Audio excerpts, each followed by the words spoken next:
नमस्कार दोस्तों, जय हिंद। कैसे हो आप सब? आई होप आप सभी अच्छे होंगे। जैसे कि आप देख रहे हो कि फिजिक्स की लगातार कंटिन्यू चर्चा करते हुए आज हम लोग फिजिक्स का लेक्चर नंबर 10 पढ़ने वाले हैं। और लेक्चर नंबर 10 में हम लोग सीखेंगे आज का जो पहला मोस्ट इंपॉर्टेंट चैप्टर है वैद्युतावेश तथा क्षेत्र, उसमें निरक्षीय स्थिति की तीव्रता। आपके बोर्ड एग्जाम में पूरे 5 नंबर की आती है। अगर आपने इसके पहले के लेक्चर नहीं देखे, पूरे 9 लेक्चर, तो पहले आप वो जरूर विजिट कीजिए। और अक्षीय स्थिति की तीव्रता और निरक्षीय स्थिति की तीव्रता दोनों ही डेरिवेशन लॉन्ग डेरिवेशन है, यानी 5 नंबर में आते हैं। क्लियर? इस और आगे हम लोग जैसा कि देख रहे हैं कि 95 प्लस की तैयारी, तो आने वाले समय में आपको भी 95 प्लस की तैयारी में ही लगातार मेहनत करनी है और हम आपके लिए इसी तरीके मेहनत करते रहें। कोई भी देरी नहीं करते, सीधे आते हैं टॉपिक पर। और हम लोग जैसे समझते हैं निरक्षीय स्थिति की तीव्रता होती क्या है, तो ध्यान से समझना, कॉन्सेप्ट समझते हैं। ठीक, हेडिंग आपकी पढ़ी हुई है निरक्षीय स्थिति में वैद्युत क्षेत्र की तीव्रता।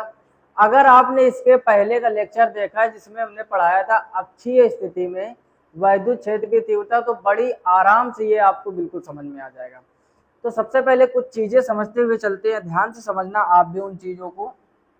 सबसे पहले माना कि कोई एक वैद्युत द्विध्रुव AB, ध्यान से समझना, माना कोई एक वैद्युत द्विध्रुव AB है। क्लियर?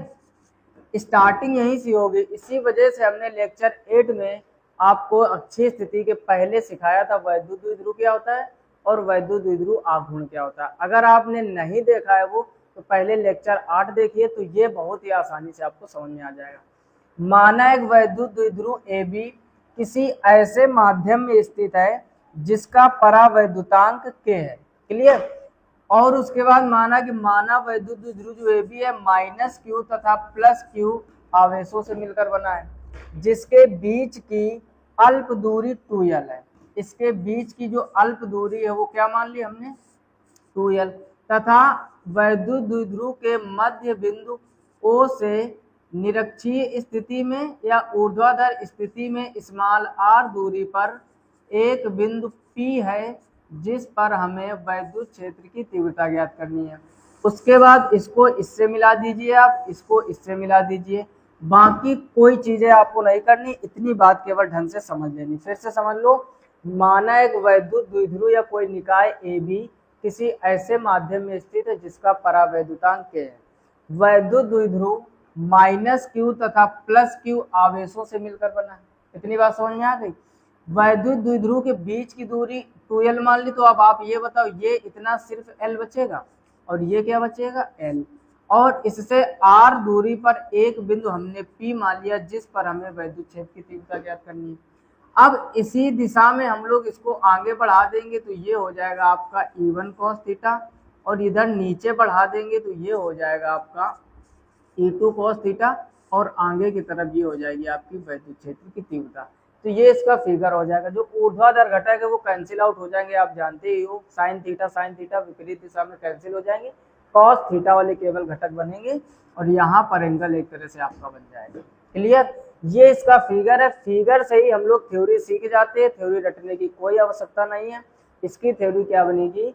माना एक वैद्युत द्विध्रुव AB किसी ऐसे माध्यम में स्थित है जिसका परावैद्युतांक K है। वैद्युत द्विध्रुव -Q तथा +Q आवेशों से मिलकर बना है, जिसके बीच की अल्प दूरी क्या है? 2L है। अब ये बीचों बीच में बिंदु O है, तो इधर भी L बचेगा, उधर भी L बचेगा, क्योंकि टोटल 2L है। फिर इससे R दूरी पर एक बिंदु P, और यहीं पर हमें वैद्युत क्षेत्र की तीव्रता निकालनी। आगे बढ़ा लिया, ये 36 घटक है, E1 cos theta, E2 cos theta, बीच में एंगल बन रहा है। अब हम लोग इधर साइड में थ्योरी लिख लेते हैं, जो भी फिगर बनाए, क्योंकि अगर थ्योरी नहीं लिखोगे, केवल फिगर और कैलकुलेशन कर दोगे, तो 2 नंबर आपके एग्जाम में काट दिए जाएंगे। क्लियर? तो पहले हम यहाँ पर इसकी थ्योरी लिखते हैं, और आप भी साथ में कॉपी पे लेकर बैठिए और लिखते चलिए जिस प्रकार से पहले से नोट्स बना रहे थे। सबसे पहले लिखेंगे, माना एक वैद्युत द्विध्रुव, माना एक वैद्युत द्विध्रुव AB किसी ऐसे माध्यम में, किसी ऐसे माध्यम में, माना एक वैद्युत द्विध्रुव AB किसी ऐसे माध्यम में स्थित है जिसका परावैद्युतांक, क्या लिखोगे? जिसका परावैद्युतांक K है। ठीक, बिल्कुल आसान है। अब इसमें देखते जाओ, लिखते जाओ। फिर लिखोगे वैद्युत द्विध्रुव, वैद्युत द्विध्रुव माइनस क्यू तथा प्लस क्यू आवेशों से मिलकर बना है। माइनस क्यू और यहां पर लिखोगे तथा प्लस क्यू आवेशों से मिलकर बना है। माइनस क्यू तथा प्लस क्यू आवेशों से मिलकर बना है। ठीक, फिर लिखेंगे तथा इसके मध्य बिंदु, इसके मध्य बिंदु,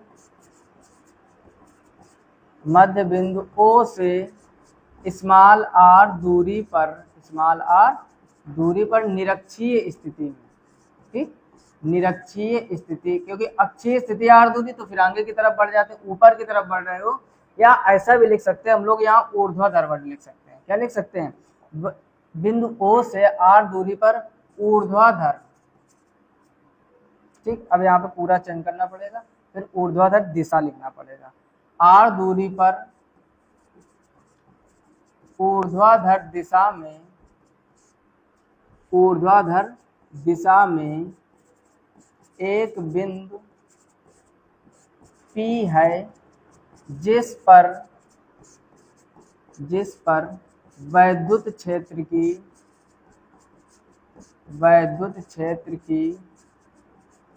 तीव्रता ज्ञात करनी है, जिस पर वैद्युत क्षेत्र की तीव्रता ज्ञात करनी है। तो इतनी थ्योरी तो आपको कंपलसरी लिखनी ही पड़ेगी। ये मत दिमाग लगाना, बहुत से लोग गलती क्या करते हैं, फिगर बनाया, डायरेक्ट कैलकुलेशन की डेरिवेशन कंप्लीट और बड़ा बड़ा लिख दिया थंबनेल में कि 5 नंबर कंप्लीट। क्लियर? तो ये काम आपको नहीं करना है। थ्योरी लिखोगे जो फिगर बनाया, अब इसी थ्योरी के नीचे ये आपका फिगर आ जाएगा यहाँ पर। ठीक, जब भी एग्जाम में डेरिवेशन आएगा पहले आप ऐसे थ्योरी लिखोगे, जब तक माइंड में फिगर सेव नहीं होगा तब तक थ्योरी आप बना ही नहीं पाओगे, और ये चीजें रटने से नहीं आती, बार बार वो बात बोल रहे हैं। उसके बाद ये फिगर बन जाएगा। अब यहाँ पर एक चीज समझो, ध्यान से समझना। अगर यहाँ पर हम देखेंगे क्या कि बिंदु O से लेकर और यहाँ तक की दूरी L है और यहाँ से यहाँ तक R, अगर यहाँ पर हम थीटा मानेंगे तो हमें निकालना पड़ेगा यहाँ पर कर्ण। क्या निकालना पड़ेगा? कर्ण। अब पाइथागोरस प्रमेय आप जानते हो अच्छी तरीके से, यहाँ हम समझा दे रहे हैं। पाइथागोरस प्रमेय होती है कर्ण स्क्वायर बराबर लंब स्क्वायर प्लस आधार स्क्वायर, और हमको कर्ण निकालना है तो कोण के हिसाब से लंब क्या हो जाएगा? आर स्क्वायर और आधार हो जाएगा एल स्क्वायर। एक दूरी लोगे यहाँ से यहाँ तक, तो अगर हमें कर्ण का मान निकालना है तो अंडर रूट क्या हो जाएगा? R square plus L square, यानी ये जो दूरी आगे निकल के ये आएगी under root R square plus L square. ठीक, इधर लिख दोगे वही दूरी under root R square plus L square. तो दोनों तरफ की दूरियां समझ में आ गई कहाँ से निकली। अब यहाँ से इन चीजों को हटा देते हैं, ठीक, क्योंकि जगह कम है, ये सब चीजें वहां नहीं लिखनी होती, आप डायरेक्ट दूरी निकालोगे। अब काम बहुत ही आसान हो गया है। क्या करेंगे हम? माइनस क्यू के कारण दूरी निकाला, या प्लस क्यू के कारण दूरी। अगर यहाँ हम स्टार बना के पॉइंट लिखना चाहें तो आप क्या लिखोगे? माइनस क्यू तथा प्लस क्यू से बिंदु, क्या लिखोगे? से बिंदु P की दूरी क्या है? दोनों के लिए एकदम सेम निकली, under root R square plus L square. बोलो यहाँ तक कोई समस्या?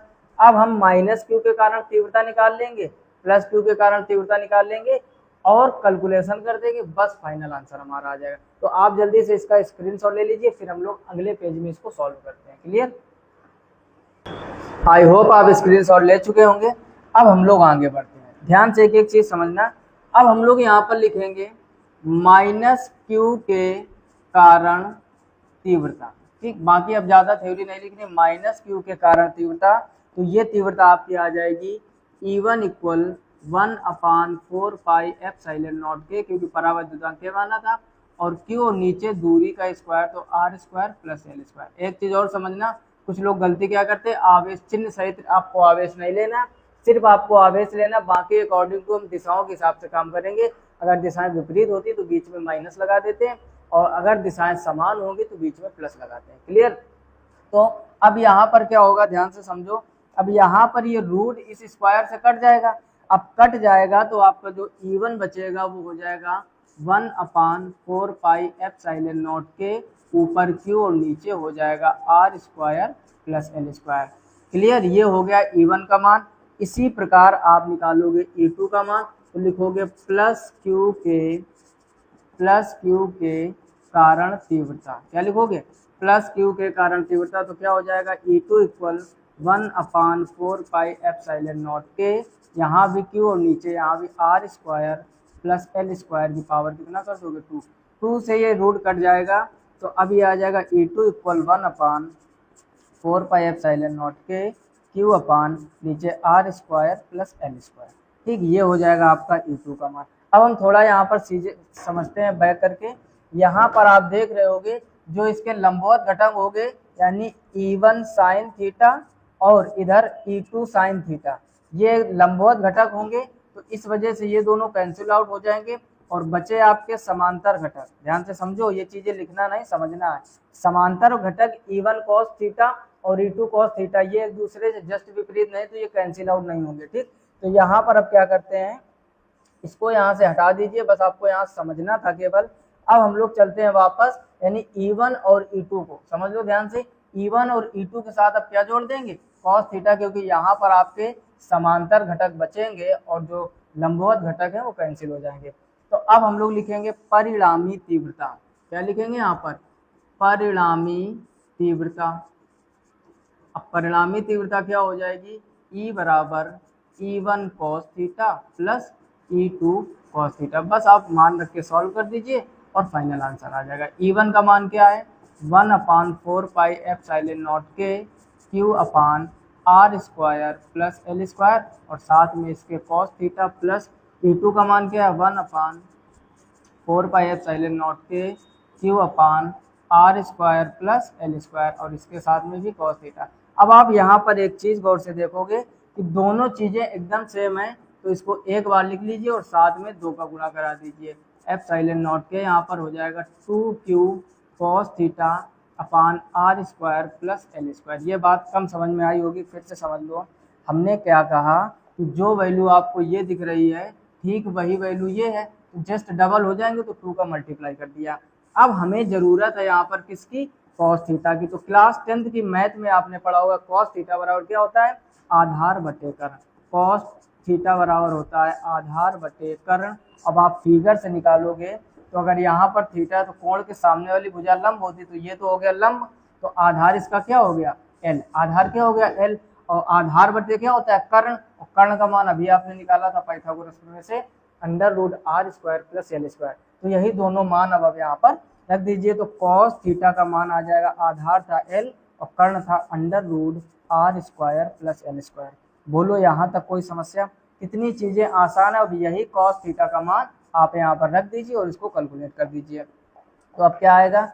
E equal 1/4 pi epsilon not के 2q इंटू, अब देखो ध्यान से, नीचे तो आपका R square plus L square पहले से चल रहा था।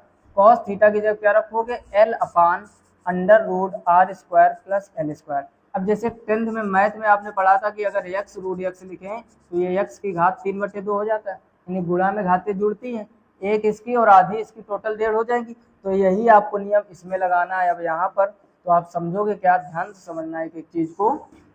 तो ये हो जाएगा E equal 1/4 pi epsilon not के ऊपर 2ql हो जाएगा, ऊपर क्या हो जाएगा? 2ql, और नीचे हो जाएगा r² प्लस एल स्क्वायर की पावर 3/2। अब एक आपने फार्मूला पढ़ा था जो हमने अच्छी स्थिति में पढ़ाया था कि वैद्युत द्विध्रुव आघूर्ण क्या होता है? P बराबर Q इंटू 2l। अब देखोगे 2 और QL, इसकी जगह पर हम लोग P लिख सकते हैं, वैद्युत द्विध्रुव आघूर्ण। क्लियर? तो E बराबर क्या आ जाएगा?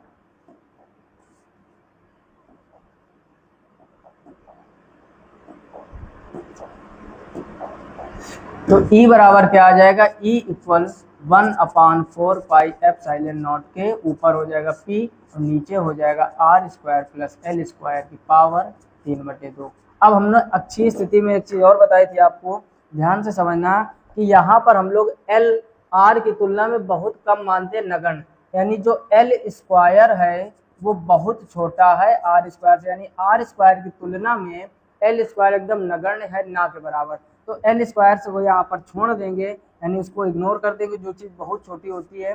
तो इक्वल हो जाएगा 1/4 पाई एप्सिलॉन नॉट के, और ये आ जाएगा P बटे, ध्यान से समझो, आर स्क्वायर बचेगा यहाँ पर, इसको तो आपको छोड़ देना है, एल स्क्वायर को छोड़ देना है, तो बचेगा क्या, आर स्क्वायर। अब आर स्क्वायर की पावर 3/2, तो स्क्वायर से ये 2 कट जाएगा, तो केवल आर की पावर कितना बचेगा, 3। और यहाँ पर आपको एक पॉइंट लिख देना है कि निर्वात या वायु के लिए जो के का मान होता है क्या होता है 1, तो के इक्वल 1 हो जाएगा किसके लिए, वायु या फिर निर्वात के लिए। तो अब आप यहाँ पर के का मान 1 रख दोगे, तो फाइनल हमारा आ जाएगा E इक्वल 1/4πε0 P/r3। बोलो कोई समस्या, और मात्रक न्यूटन प्रति कूलम। तो ये था आपका निरक्षीय स्थिति में वैद्युत क्षेत्र की तीव्रता। मोस्ट इंपॉर्टेंट डेरिवेशन है आपके क्लास 12th के लिए, कई बार एग्जाम में आ चुका। तो आप अगर स्क्रीनशॉट नहीं लिए हैं तो जल्दी से इसका स्क्रीनशॉट ले लीजिए, और साथ में चीजें आप नोट्स बनाते हुए चलिए। ठीक, ये था पहले का स्टेप, थ्योरी, फिगर, फिगर से वैल्यू निकालेंगे, उसके बाद क्या किया हम लोगों ने, पूरा डिटेल में सॉल्व किया। क्लियर? आई होप आप ये पूरा कॉन्सेप्ट अच्छे से समझ गए होंगे। अगर ये चीजें अच्छे से समझ में आ रही हैं, वीडियो को लाइक कीजिए, जितना हो सके दोस्तों में शेयर कीजिए ताकि उनकी भी तैयारी अच्छी हो सके। और साथ ही साथ अगर आप चैनल पर पहली बार आए हो तो सब्सक्राइब करके नोटिफिकेशन बिल को ऑल पर सिलेक्ट कीजिए ताकि हर एक वीडियो की अपडेट सबसे पहले आप तक पहुंचे। फिलहाल में इस वीडियो में इतना ही, मिलते हैं नेक्स्ट वीडियो में। तब तक अपना ख्याल रखिए, अच्छे से पढ़ाई कीजिए। तब तक के लिए जय हिंद।